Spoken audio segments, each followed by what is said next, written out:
안녕하십니까. 이어서 원주에서 전해드립니다. 민생회복 소비 쿠폰 2차 신청 접수와 지급이 오늘부터 시작됐습니다. 강원도 18개 시군은 오늘부터 10월 31일까지 소비 쿠폰 2차 신청을 접수하고 신용카드나 선불카드, 지역사랑 상품권 등 신청에 따른 지급 절차에 들어갔습니다. 건강보험료 납부 기준 도민 90%의 한 사람당 10만 원씩으로 빠르면 신청 당일, 늦어도 다음 날 지급됩니다. 각 카드사나 지역화폐 앱을 통한 온라인이나 읍면동 행정복지센터, 은행에서 직접 신청할 수 있으며 신청 첫 주에는 출생 연도 끝자리 기준이 적용됩니다. 강원도와 원주시는 지난 7월 1차 때 선불카드 수량이 부족해 혼선을 빚었지만 2차 때는 넉넉히 준비해 차질이 없는 상태라고 밝혔습니다. 강원도와 원주시가 전략적으로 추진하는 원주 반도체 산업 육성 방안을 논의하는 토론회가 강릉 원주대 원주 캠퍼스에서 열렸습니다. 원주시와 강원 산학융합원은 SK 하이닉스와 한국산업기술진흥원 등 각계 전문가들을 초청해 지역 반도체 산업 발전 사례와 원주의 특색 있는 육성 방안을 집중적으로 논의했습니다. 원주에서는 옛 원주역 인근에 448억 원이 투입된 공공형 반도체 교육기관 한국반도체교육원이 내년 말 준공을 앞두고 있고 불온산업단지에는 반도체 소모품 검증 센터가 들어설 예정입니다. 강원대 병원 노조가 오늘로 예정됐던 전면 파업을 잠정적으로 연기하고 병원 측과의 교섭에 나섰습니다.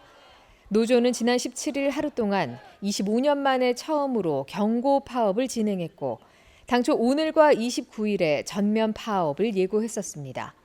앞서 노조는 의료 공공성 강화와 인력 충원 등을 요구하며 진행한 파업 찬반 투표에서 투표율 68.6%, 찬성률 93.9%로 파업을 확정했었습니다. 강원 지역의 KTX 수요가 폭발적으로 늘고 있어 KTX의 운행을 대폭 늘려야 한다는 지적이 나왔습니다.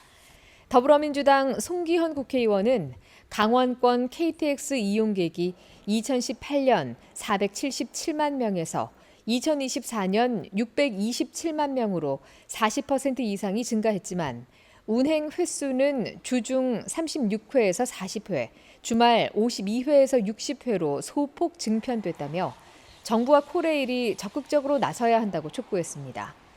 특히 지난 설과 연휴에는 이용객이 전년 대비 2배 가까이 폭증하는 등 명절마다 좌석난이 심각하다며 대책 마련이 시급하다고 덧붙였습니다. 지난 19일부터 이틀 동안 열린 강원 의료기기 전시회에서 역대 최대 규모인 3,614만 불의 수출 계약 성과가 오른 것으로 나타났습니다. 강원도와 원주시는 이번 전시회를 통해 지금까지 3,614만 불, 한화로 500억 원가량의 수출 계약이 체결되면서 전년 대비 46% 증가했고 목표액도 훨씬 웃도는 성과를 달성했다고 밝혔습니다. 이번 성과는 개별 기업의 사전 온라인 상담과 1대1 매칭 등을 통해 기업과 바이어 간 신뢰관계를 높인 것이 주요했다는 분석입니다. 원주의 한 아파트 같은 층에서 넉 달 만에 또다시 불이 나 연기를 흡입한 주민 2명이 병원으로 옮겨졌습니다. 오늘 오전 10시 20분쯤 원주시 원동의 아파트 3층에서 불이 나 거동이 불편한 80대 등 2명이 병원으로 옮겨졌고 주민 5명이 대피했습니다. 베란다에서 시작된 걸로 추정되는 이번 화재는 30분 만에 꺼졌고 소방서 추산 4천만 원의 피해가 났습니다. 해당 아파트에서는 지난 5월에도 같은 층 바로 옆 세대에서 불이 나 3명이 이송되고 14명이 구조된 바 있습니다. 원주경찰서는 아내를 살해하고 경찰에 스스로 신고한 60대 남성을 붙잡아 구속영장을 신청했습니다. 경찰은 지난 19일 원주시 단구동의 아파트에서 아내와 다투다 살해하고 문마급에 있는 10m 높이의 교량에서 뛰어내리겠다고 신고한 60대 남성을 붙잡았습니다. 실제 교량에서 추락한 남성의 생명에는 지장이 없는 것으로 알려졌습니다. 지금까지 원주에서 전해드렸습니다. 고맙습니다.